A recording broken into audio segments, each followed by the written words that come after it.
Dulu kan event ya. mau keluar dari seminari kan jauh-jauh gitu dari seminari gitu. Itu kan akhirnya kembali lagi. Iya. Kan? Pengalaman yang menyembuhkan juga. Tapi ya kamu curang juga sih ya. Bisa memberi retret dapat juga, istri dapat juga. Mari kita duduk dan berkumpul di sini, hilangkan duka lara dan beban di hati, mendengarkan renungan yang menginspirasi. Pojok Iman. Bapak Ibu Saudara yang terkasih, salam sehat penuh kerahiman Tuhan, salam katekese.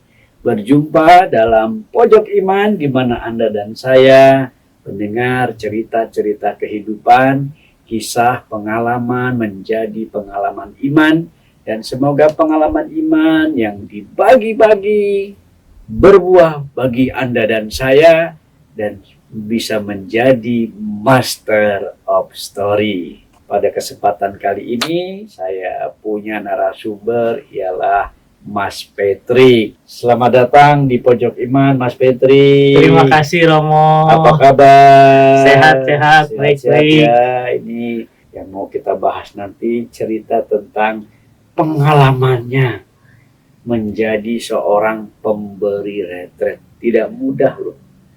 Apalagi dulu dominasi pemberi retret itu kan kebanyakan para romo, biarawan, biarawati. Sekarang kenapa ini awam gitu ya. Kok bisa dan betah, ini perlu kita korek-korek nih motivasi. Siapa tahu bisa membangkitkan. Inspirasinya ya Romo Rudi juga. Iya, nanti kita 92, 91. ya. Oh iya benar ya. Nanti kita lihat dulu ya. Itulah saudara-saudari, kita akan bicara bagaimana pengalaman suka duka pemberi retret itu terhadap para retretan tentu saja ya, dengan dinamika yang ada. Tapi baiknya kita sekarang dengar kesaksian perkenalan dirilah Mas Patrick kepada pemirsa ya. Saya nama lengkap Andreas Patria Krishna. Sebelumnya saya adalah seorang seminaris gitu. Frater ya. Frater. Pernah frater. Adik kelas. Siapa yang adik kelas? Saya. Oh, siapa kakak kelas? Romo. 2091-92 Romo Rudi datang ke sebuah panti asuhan dan saya les gitar di panti asuhan itu. Tiba-tiba diajak nyemplung, aktif panggilan dia di panti asuhan dan dia main gitar, kita semua nyanyi. Oh itu ya. Hatiku terharu saudara-saudara. Ternyata dia mengikuti jalanku. Oh itu pertama kali ya. Iya. Dan waktu itu panti asuhan itu kalau nggak salah Pondok Damai. Pondok Damai. Yang dikelola suster ya. Suster. Oh. Ursulia. Jadi suka minta bantuan di situ ya. Suka ya datang ya main-main karena anak-anaknya juga teman-teman sekolah sama. Itu 291, 94 saya lulus SMP, masuk seminari. Oh. Lalu 2005 memutuskan mundur dari seminari. Frater berapa tahun ya waktu sempat menyelesaikan skripsi atau? Saya iya lulus filsafat teologi. Jadi sempat mengenyam filsafat dulu ya. Itu di filsafat ya. Habis itu baru nggak melanjutkan teologi ya. Saya ditawarkan coba setahun dulu di luar. Iya betul. Gitu. Lalu kemudian setelah setahun saya bilang kurang. Saya minta setahun lagi. Setelah itu ketagihan. Nggak balik lagi. Itu dia, ketagihan. Jangan lama-lama lah sebetulnya ya. Kalau saya jadi rektornya nggak kasih. Baik, udah berkeluarga? Ya, saya 2010 menikah. Pada saat itu lalu pensiun jadi adventurer. 2008 sampai 2010 saya jadi pemandu gunung ya. Ikut sebuah perusahaan yang kerjaannya memandu orang naik gunung ke puncak tertinggi. Kita di Indonesia itu ada Kartens. Pas saya kerja di perusahaan itu baru tahu ternyata itu salah satu dari 7 puncak tertinggi di dunia, di setiap benua gitu ya. Dan penanda di navigasi kalau orang jadi pilot itu. Dan setiap kali naik gunung itu ada pengalaman nyaris mati. Pengalaman mau matinya gimana itu? Ya, kan kaki saya kurang panjang loh ya. agak pendek mau. Saya kira kamu Langkahnya tinggi, juga pendek. sebentar ya gitu. Langkahnya pendek. Jadi setiap kali itu saya struggling dengan kondisi fisik saya kan. Oh iya. Dan saya bukan pendaki. Jadi pertama kali saya disuruh mendaki itu lebih ke penerjemah. Oh. Jadi tidak ada yang lain yang di perusahaan yang pada waktu itu available bisa jadi penerjemah, dan semua guide-guide itu kebanyakan orang Indonesia dan bahasa Inggrisnya nggak lancar. Jadi saya penerjemah antara local climber dan international climber dari seluruh dunia mau masuk ke sana, dan providernya nggak banyak sampai sekarang pun. Berapa lama akhirnya Mas Patrick bekerja di Adventure? Itu 3 tahun ya. 3 tahun plus di dunia training juga, karena ada divisi training, ada divisi tour dan ekspedisi. 3 tahun. 3 tahun. Jadi Sedikit ya, sampai 10 tahunan gitu. 2010 menikah. Oh, gara-gara menikah. 2010 Agustus menikah, tapi sebelum menikah itu saya bikin komitmen sama istri. Pokoknya kalau kita nikah, berkeluarga, rasanya kurang bertanggung jawab kalau saya nyaris mati terus. Nyaris matinya gimana sih tuh? Jadi kepleset, kan malam-malam saya jalannya lambat, yang lain udah pada sampai jam 5-an gitu sudah sampai, saya bisa sampai jam 8 malam Saya jalan lambat hingga malam pakai lampu gitu kan, tapi udah lelah juga kan. Hari pertama, hari kedua masih asik, hari ketiga masih hutan belantara gitu, tapi hari keempat udah mulai banyak ya hutan tipis gitulah.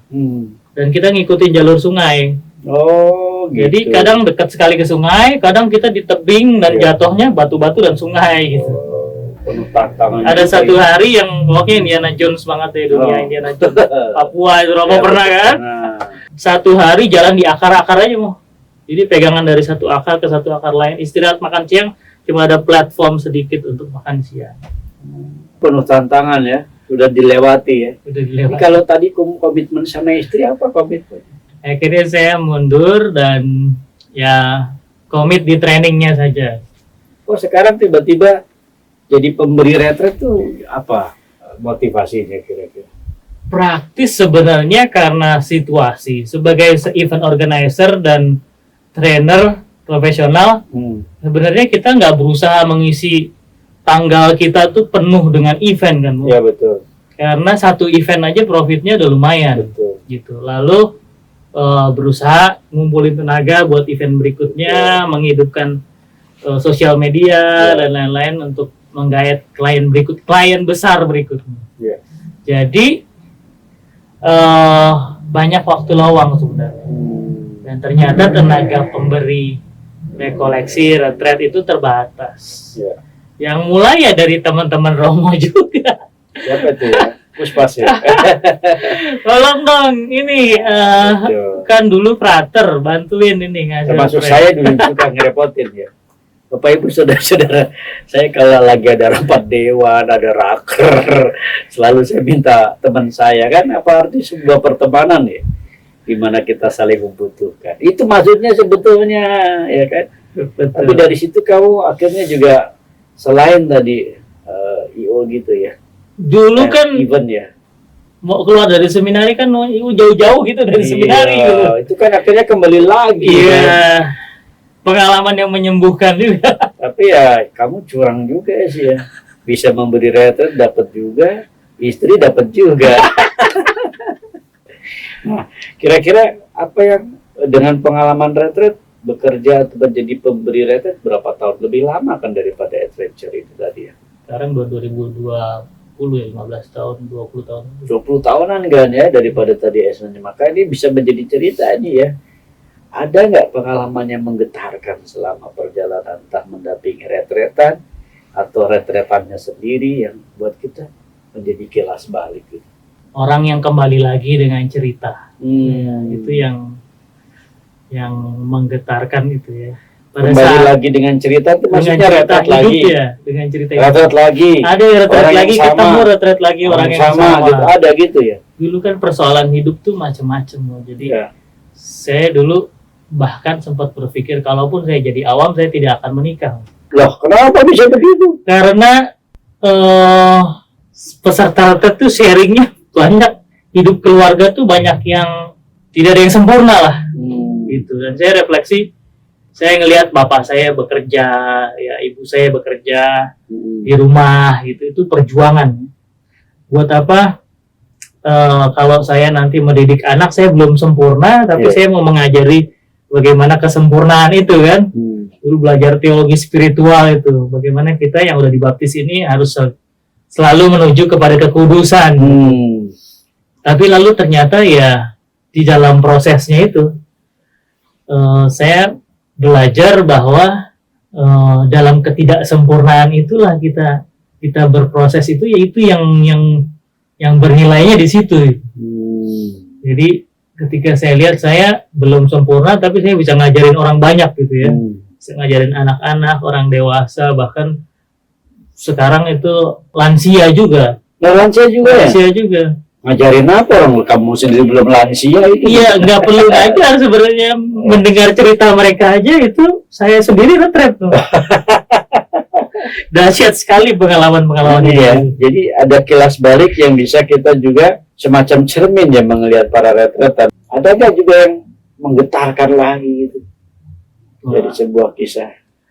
Ada seorang wanita umur 30-an, 35, 36, ikut retret saya di Bali 3 tahun yang lalu. Retret di Bali Retret di Bali. 3 tahun lalu. Jadi profesional retreat ya. Business owner, lalu kemudian profesional lah, kebanyakan dari seluruh dunia. Dia orang Inggris, orang UK. Dia ikut retret. Di puncak retretnya itu ada aktivitas yang lumayan heboh lah, dahsyat. Gitu. Jalan di atas api. Tapi itu cuma aktivitas. Tapi sebelumnya itu ada dinamika. Itu semacam selebrasi sebenarnya, tapi inaugurasi juga. Gitu, untuk keputusan besar yang akan mereka ambil dalam hidup mereka. Ya, betul.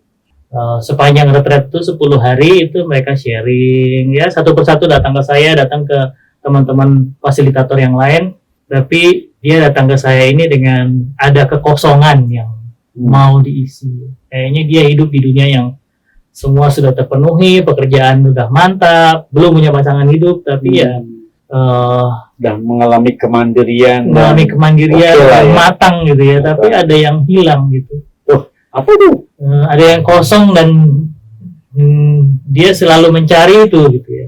Keluarganya juga baik-baik, kakaknya juga kerja bersama dia satu perusahaan, dan mereka kakak beradik yang harmonis gitu ya, serta juga kakaknya. Dan tahun kedua dia datang lagi, dia memilih waktu untuk kolokium lagi sama saya, ketemu, sharing lagi, dan masih hal yang sama.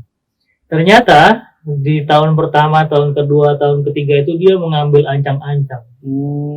Tahun ketiga dia datang setelah dia di malam itu melakukan jalan di atas apinya itu, dia datang ke saya, yang lain masih pada joget-joget, rame-rame, itu malam selebrasi lah.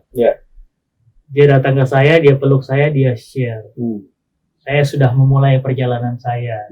Dia peluk saya sambil nangis, dan dia dari retret itu dia langsung melanjutkan tahapan baru dalam hidupnya.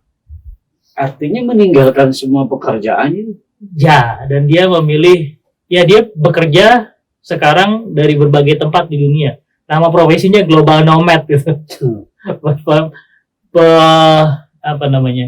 Bekerja dari manapun gitu ya. Tapi kebanyakan dia memilih untuk social project. Dia lagi di Bali ya, dia bikin social project di Bali, mengumpulkan dana dari mana-mana, bikin kerja dengan anak-anak panti asuhan, benerin panti asuhannya. Selesai, dia pindah lagi, mulai dari nol lagi, pergi ke Thailand. Dia mulai dari nol lagi, cari mana yang butuh, bukan cari yang mana yang panti asuhan yang udah matang dia bisa nyemplung ke situ. Dia cari yang ada satu orang benar membutuhkan, social worker yang berjuang, dia datang ke situ, dia bantuin, mulai dari angkat-angkat sampai ngumpulin dana, dia pindah lagi ke tempat lain. Dan di malam itu dia sudah pindah 3 negara. Itu dari meninggalkan pekerjaan yang mapan tadi ya. Tapi kan tadi bilang alasannya ada sesuatu yang hilang. Rupanya dia kedati kemandirian. passionnya di service untuk social project itu, kerja karitatif itu rupanya. Jadi Sekarang dia berapa derajat Celcius itu ya? Perputarannya gimana itu ya? Dari pekerja mapan sekarang social workers itu ya. Saya tanya, lalu gimana dapat duitnya gimana? Ya kalau untuk hidup dia pribadi, apartemen dia di sana, dengan rupanya bekerja di Asia dimanapun, itu membiayai hidup dia. Disewakan apartemen dia. Jadi dia punya sebelumnya. Dia punya apartemen di sana. Disewakan. Plus dia bantuin kerjaan kakaknya, sosial media, promosi event-event kakaknya seorang trainer juga ya. Oh gitu. Dan dia lebih sekarang bahagia dong dengan pilihan itu. Bahagia. Dari pengalaman retret itu dari pengalaman retret. Dia berani memutuskan. Jadi bagimu sendiri menangkap peristiwa ini apa nih sebagai pemberi retret? Ada orang kamu antar pada keputusan yang paling tajam, begitu dilakukannya, wow. Saya cuma berpikir itu bukan saya, itu pasti Tuhan. Itu pasti karya Roh Kudus. Karena toh ketemu saya yang manusia yang ngomong secara manusiawi ini, dia sampai butuh waktu 3 tahun untuk akhirnya memutuskan itu. 3 kali berturut-turut lagi ya? 3 kali berturut-turut. Padahal acaranya hampir mirip juga sih. Iya. Termasuk jalan di atas api itu. Ya, menurut saya sekali lagi peran Ekaristi. Di akhir setiap acara itu ada pastor yang entah dari mana, kita biasanya nggak pernah planning sebelumnya, kita nggak cari pastor tiap tahun, selalu booking pastor yang sama. Pokoknya telepon hari itu siapa yang bersedia. Nah, dan di situ dia mengikuti selalu ada yang bersedia, dan hampir dari semua pesan itu baru satu sharing aja, banyak yang lain. Hampir setiap keputusan besar yang dibuat tadi malam, paginya dibawa dalam mahkota Ekaristi itu, di mahkota Ekaristi itu kan ditaruh di altar itu kertasnya itu. Lalu mereka bawa pulang kertasnya itu ditempel di tempat mereka kerja, itu jadi keputusan besar. Dan dalam sharing itu, dalam retret itu 3 hari pertama itu sebenarnya isi sharing peserta aja. Gitu ya. 3 hari pertama ya entah kadang berdua, kadang berlima, tapi isi sharing perjalanan selama 1 tahun mereka jadi seorang leader, jadi seorang decision maker. Dan menurut saya yang the most powerful motivation kenapa saya meninggalkan keluarga bisa 3 hari, 10 hari adalah karena value sekarang yang paling tinggi keluarga sebenarnya. Kalau suruh bikin pyramid of value itu paling tinggi saya semua yang saya lakukan buat keluarga. Saya saya bisa melepaskan event nilai puluhan ratusan juta ke orang lain gitu. Saya nggak perlu hadir di situ, saya monitor online aja. Tapi kalau retret saya kan harus hadir. Betul. Itu saya bisa tinggalin keluarga karena saya merasa ya saya dengan memberi retret saya merasa jauh lebih kaya. Jadi sekarang Mas Batik udah menangkap di pengalaman ini. Mengapa aku tetap stay di pemberi retret ini? Karena jauh lebih kaya daripada yang material tadi. Betul. Apalagi kira-kira? Ke saya juga, jadi retret juga kan. Keputusan besar apa yang saya ambil, yang benar-benar saya let go sesuatu yang besar yang saya tahan gitu ya. Sampai akhirnya saya melakukan menikah. Itu karena saya keputusan besar. Iya, peserta retret juga yang sering sharing ke saya. Karena dia tahu nih, ini salah nih. Romo aja langsung menangkap kan. Kalau saya keluar dari seminari juga saya akan tetap terlibat kayaknya. Iya, ada yang salah kan Romo menangkap itu kan. Kenapa begitu? Lalu ada orang-orang, nggak cuma Romo yang menganggap itu salah, banyak orang yang sharing. Terus setelah menikah saya nggak mau punya anak, kalaupun saya akhirnya berhasil lolos tes kanonik gitu ya. Oh iya, nggak mungkin juga dong. Iya, terlalu kemudian nggak cuma orang Katolik mau peserta retret itu kadang ada yang tidak Katolik betul. Juga. Itu karena profesional juga ya. Iya, profesional. Itu mereka sharing ya, anak itu rahmat. Anak adalah dan dahsyatnya dia cerita tentang anak ya. Iya. Istri saya sependapat dengan saya. Sampai 3 tahun perkawinan kami tidak punya anak, tapi begitu istri saya ketemu orang yang pas bicara tentang anak, ya, saya juga ketemu orang yang pas bicara tentang anak. Kenapa menikah tapi berniat tidak punya anak? Itu dahsyatnya itu terjadi di momen yang sama. Saya lagi ngasih retret di mana, Ya. istri saya lagi di mana, Oh. ngobrol sama temennya, malam itu kita teleponan. Pas pembicaraan seperti itu. Salah kita. Oh, berarti kayak chemistry itu Anda itu. Apa yang terjadi mau tahun itu kami punya anak pertama. Setelah kita terbuka dengan rahmat itu, membuka diri. Berarti ini kan ada tuntunan penyelenggaraan nih, Tuhan berikan jalan-jalan ya, meskipun nggak to the point ya, mungkin memang gambaranmu seperti itu kali ya. Ya, Ya kan? Termasuk waktu keputusan keluar dari frater merasa salah juga nggak? Kan ada Ya. mama peristiwa. ya. Tahun itu mama sakit, masuk rumah sakit. Setelah kamu keluar tuh. Setelah keluar ada rasa bersalah, tapi ya belum ini ya, belum sakit kan ya. Nah, orang sakit wajar kan. Tapi setelah meninggal 13 Februari malamnya kita kumpul. Besoknya malam itu mama meninggal 13 Februari. Besoknya 14 Februari. Valentine. Valentine itu istimewa selalu mama di rumah. Masak spesial biasanya. Semua kumpul. Saya nggak kenal mama saya begitu saya masuk seminaris sedekat itu. Rupanya ada begitu banyak orang yang mencintai mama saya. 2005 Februari itu mama sakit, masuk rumah sakit, saya hari pertama ngasih retret.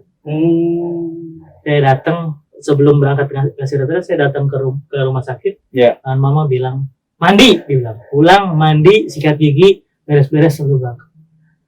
Itu pesan terakhir mama saya. Dan saya lalu memaknai itu gimana itu kan? Jadi, tata hidupmu, belum menikah.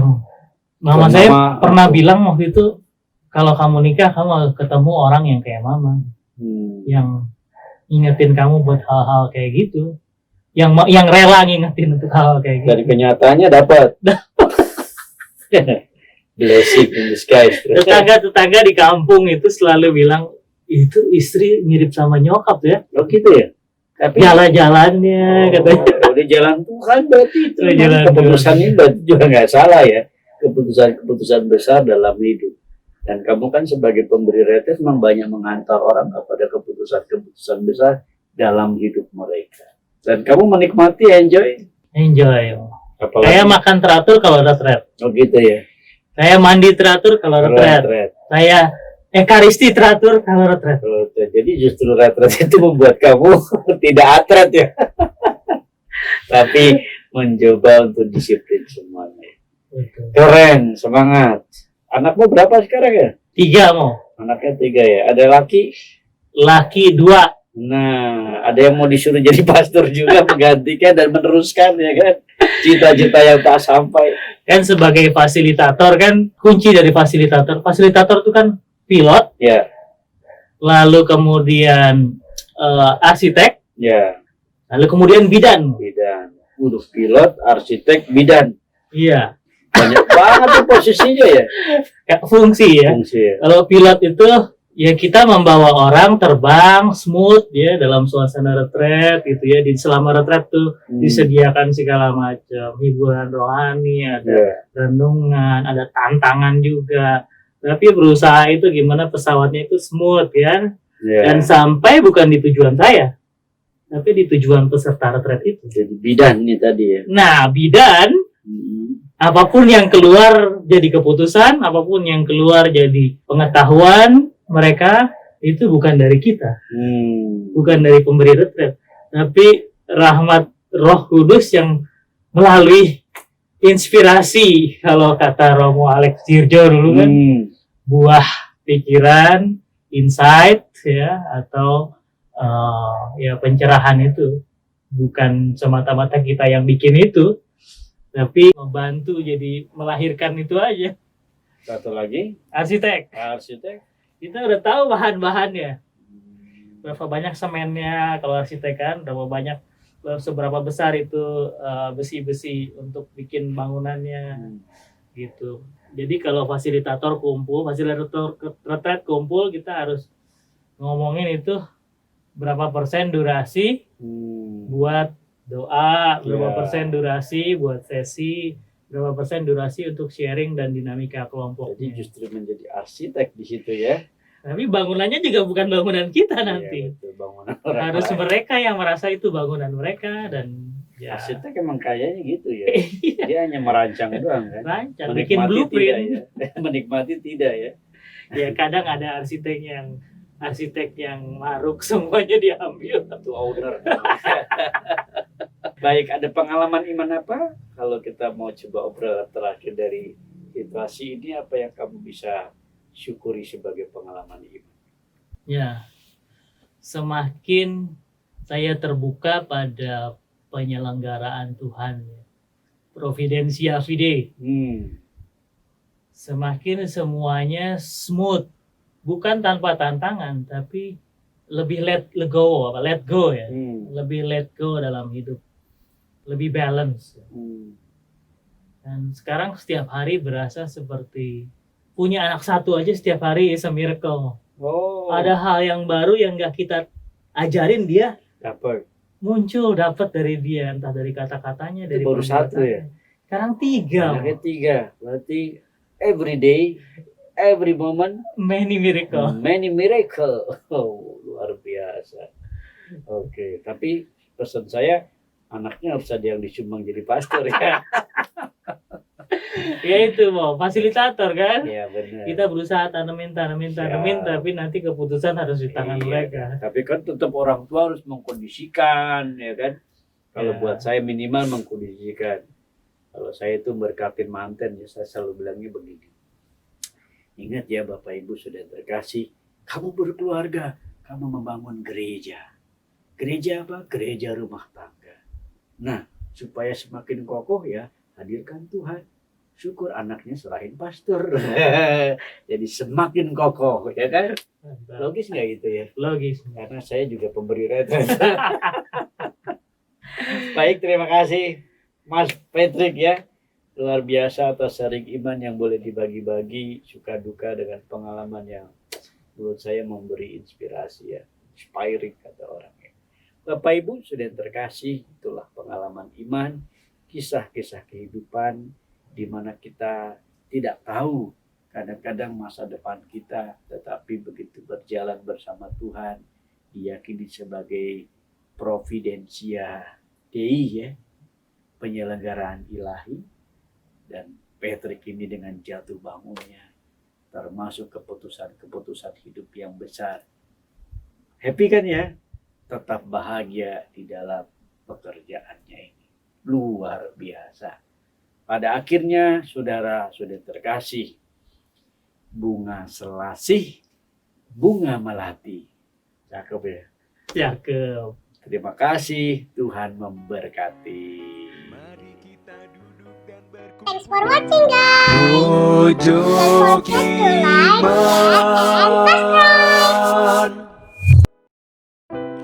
Pojok Iman.